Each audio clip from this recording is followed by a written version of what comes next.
नमस्कार विद्यार्थियों। मातृत्व कला, अर्थ एवं महत्व, यह रहेगा आज का हमारा विषय।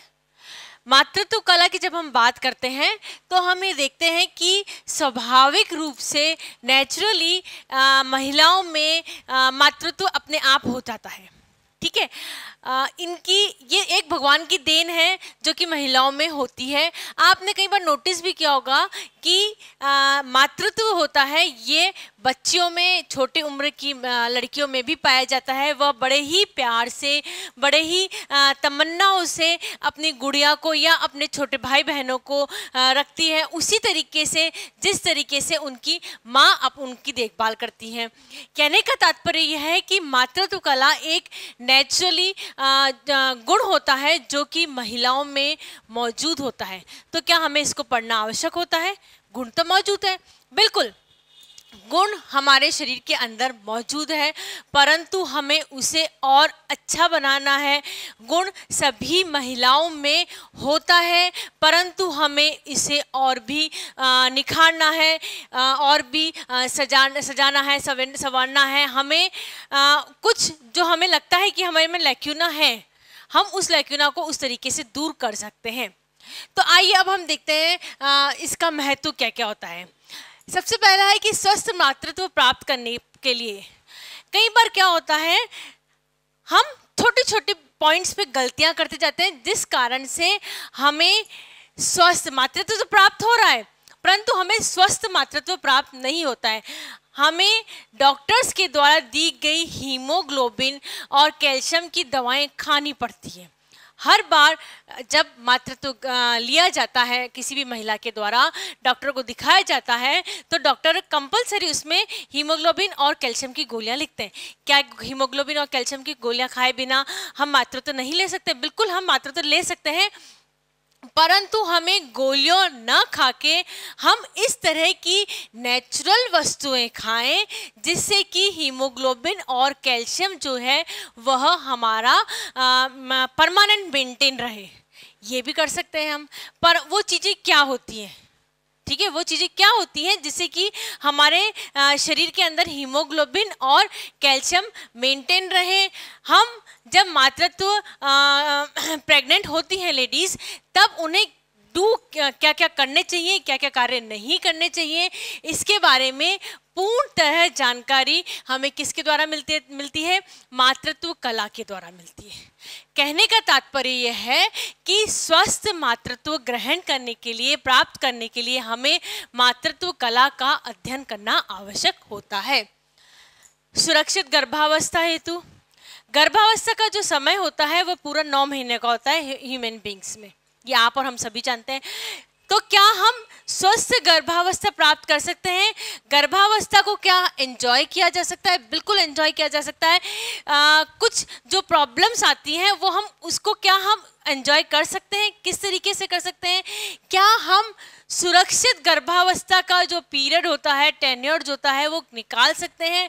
इसके लिए हमें क्या क्या कार्य करने चाहिए, क्या क्या कार्य नहीं करने चाहिए, इसके बारे में पूरी जानकारी कौन देता है, किसके द्वारा प्राप्त की जा सकती है?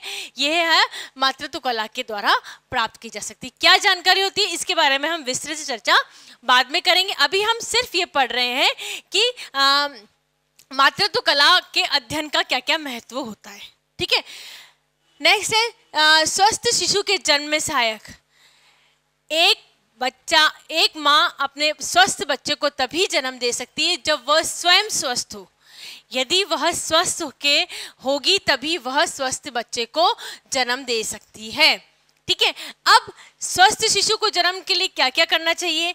क्या पूर्णतः आहार लेना चाहिए, आराम करना चाहिए, किस तरह के कपड़े पहनने चाहिए, निद्रा कितनी होनी चाहिए, इस समय हम क्या हमें पढ़ना चाहिए, क्या नहीं पढ़ना चाहिए, जिससे कि हमारे शिशु पे अच्छे संस्कार अभी से ही आ सकें, इसके बारे में पूर्ण जानकारी किसके द्वारा मिलती है? हमें मातृत्व कला के द्वारा मिलती है। इसीलिए इसका अध्ययन करना हमें आवश्यकता है।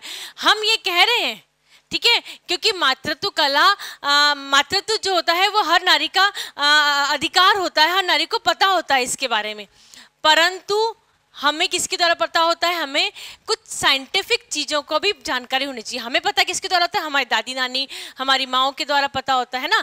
नो डाउट उनका कहना उनके अकॉर्डिंग सही होता है, परंतु हमें क्या करना है, हमें साइंटिफिक रीजन भी फाइंड आउट करना है। वह साइंटिफिक और लॉजिकल जो रीजन होता है वह हमें किसी भी चीज़ को पढ़ के ही ज्ञात हो सकता है। इसीलिए मातृत्व कला को हम यहाँ पढ़ाते हैं आपको। शिशु पालन पोषण में मददगार। शिशु को क्या आहार देना चाहिए, क्या आहार नहीं देना चाहिए, उसके स्वास्थ्य किस तरीके से अच्छा रह सकता है, उसको क्या खाने में देना चाहिए, क्या खाने में नहीं देना चाहिए, जिससे उसका स्वास्थ्य उसको लाभ हो सके, इसके बारे में उसका पालन पोषण किस तरीके से किया जा सकता है, किस समय पे टीके लगने चाहिए, किस समय पे टीके, कौन सा टीका कब लगाया जाता है, इसके बारे में जानकारी हम किसमें देते हैं, मातृकला में। इसका एक सबसे बढ़िया एग्जाम्पल है पालन पोषण में। जब भी किसी शिशु को बुखार आता है तो हम क्या करते हैं, जनरली क्या किया जाता है, शिशु को कपड़े के द्वारा लपेट दिया जाता है बार बार, भाई इसको बुखार आ रहा है, इसको कपड़ा लपेट के उड़ा के और सुला दो या चादर उड़ा के सुला दो। जबकि होना ये चाहिए कि उसके अंदर की जो गर्माहट है वो वापस उसके अंदर ही मेंटेन हो रही है। जब तक बच्चे को ठंड ना लगे तब तक उसे कपड़े से नहीं उड़ाना चाहिए। हम ठंड लगते ही, बच्चे को बुखार आते ही, ठंड हो चाहे ना हो, उसको 1-2 चादरें उड़ा दी जाती है। शरीर की जो गर्माहट है वो चादरों से बाहर नहीं निकलती, वह अंदर ही रहती है और टेम्परेचर उतरने में समय लगता है। यह इसका साइंटिफिक रीज़न होता है।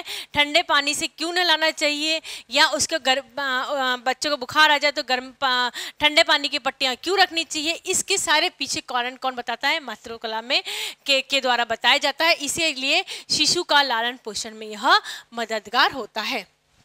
बच्चे की अच्छी आदतें निर्माण करने हेतु बच्चा अपना कपड़े स्वयं चेंज करें, बच्चा स्वयं अच्छी तरीके से नहाए, स्वच्छता का ध्यान रखे, बच्चों में भोजन संबंधी आदतें अच्छी हो, बच्चों की टॉयलेट ट्रेनिंग अच्छी हो।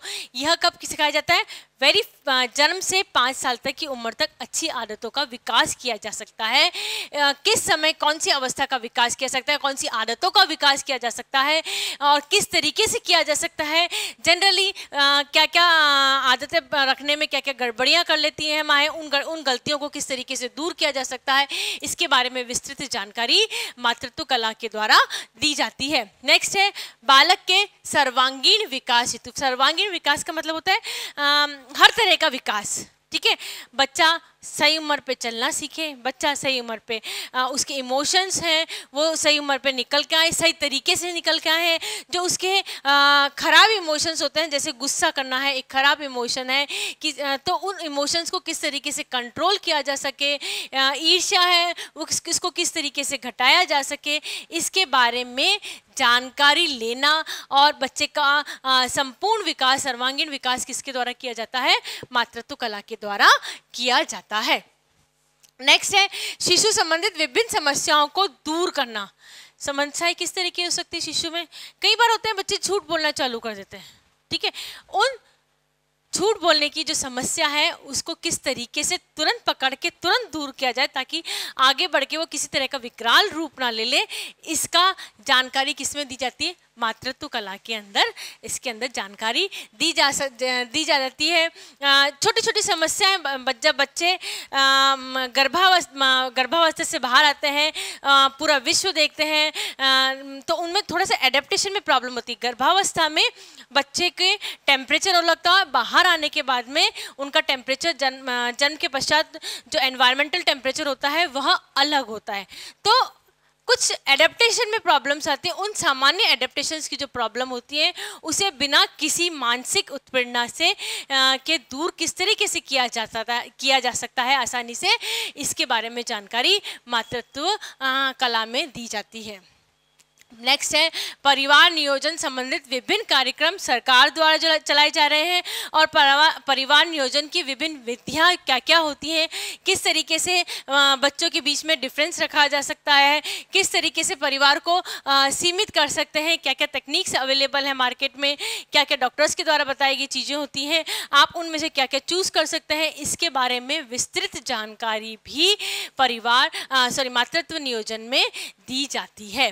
कहने का तात्पर्य है कि मातृत्व जो कला का जो चैप्टर है, जो सब्जेक्ट है, ये एक बहुत ही अच्छा सब्जेक्ट है जिसके बारे में आपको हमको जानकारी प्राप्त है।